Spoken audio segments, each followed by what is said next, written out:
And ఇండస్ట్రీలో అవే ఎక్కువ నడుస్తుంటాయి కదా, మీరు అన్నట్టుగా ఈ సిఫార్సులు చేసుకోవటం, కొన్ని ఫ్యామిలీస్తో క్లోజ్గా ఉండటం, కొందరిని పదే పదే పొగుడుతుండడం, దాని ద్వారా అవకాశాలు రావటం, ఇలాంటి కల్చర్, ఇలాంటి నేచర్ సినిమా ఇండస్ట్రీలో లేదా? అందుకనేగా మీరు నన్ను పోసారి స్పెషల్ అంది.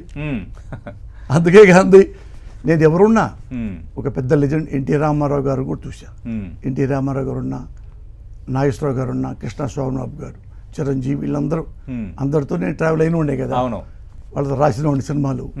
కానీ అందరూ ఒకటే, నేను ఆలీతో ఎలా ఉంటాను, చిరంజీవి గారితో అలాగుంటా, అఖిల నాగేశ్వర గారితో అలాగుంటా, నాగార్జునతో అలాగుంటా.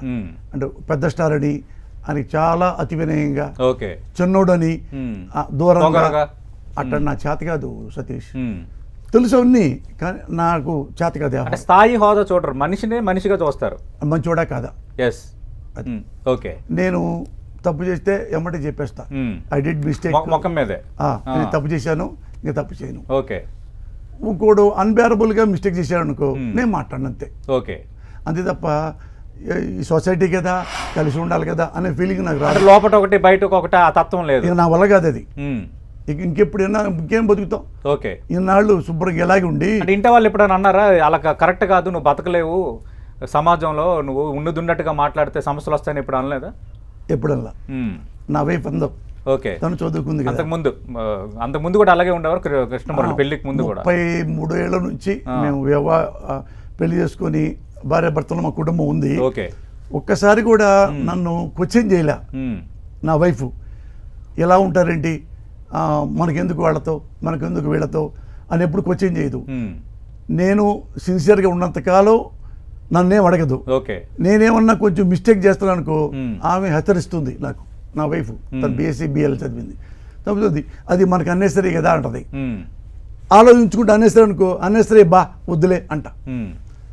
అలాగే చిన్నప్పుడు కూడా మా అమ్మ నాకు ఇన్స్పిరేషన్. ఓకే, మా అమ్మ ఏంటంటే ఎప్పుడు అబద్ధాలు అవి తెలియదు. ఓకే, ఆమె జీవితంలో అదే నాకు వచ్చిందేమో తెలీదు. 90%, 100% కాదు, 90% నిజమే మాట్లాడతా. ఓకే, కొన్ని తప్పదు. వారిజాక్షములందు, వైవాహికములందు, మానవిత్త ప్రాణభంగములందు బొంకవచ్చు. పలానా పర్పస్ ఉంటే బొంకవచ్చు, అలాంటి బొంకు తప్ప ఇతరత్వం ఏం లేదు. అంటే ఇప్పుడు మీ పైన కొందరు ఎక్స్ట్రీమ్గా మాట్లాడతారు, కొందరు మిమ్మల్ని మెంటల్ కిస్ట్ అని ఇలాంటి సంబోధనలు కూడా చేస్తుంటారు. అలాంటి సందర్భాల్లో ఇంట్లో వైఫ్ ఎప్పుడైనా ఫీల్ అయిన పరిస్థితులు ఏమైనా ఉన్నాయా? మెంటల్ కృష్ణ తెర మీద వరకే, అదే నాకు విడిగా మెంటల్ లేదు. ఇప్పుడు మీతో కూర్చున్నాను, అవును, మీరు సతీష్, రెస్పెక్ట్గా మాట్లాడతాను. మెంటల్ ఉంటే ఎట్టుంటది? అవును, ఇవన్నీ ఇదిగో ఎత్తి కొట్టడం, ఇవన్నీ సెన్సేషన్, దీన్ని ఇలా తిప్పటం, ఆడు మెంటలుడు. రైట్. నాకు మెంటల్ అనేది మీకు తెలుసుగా, 35 ఏళ్ళ నుంచి ఉన్నాను ఇండస్ట్రీలో. అందరితో రెస్పెక్ట్గా ఉన్నా, టైంకి వస్తా. నేను ఇండస్ట్రీలో టైంకి వచ్చే వాళ్ళలో 1, 2, 3లో నేనే ఉంటా. ఓకే, షూటింగ్ అంటే 9 to 6 అంటే 8:30కే వస్తా. 10 నిమిషాలు కూర్చుంటా బట్టలు వేసుకొని.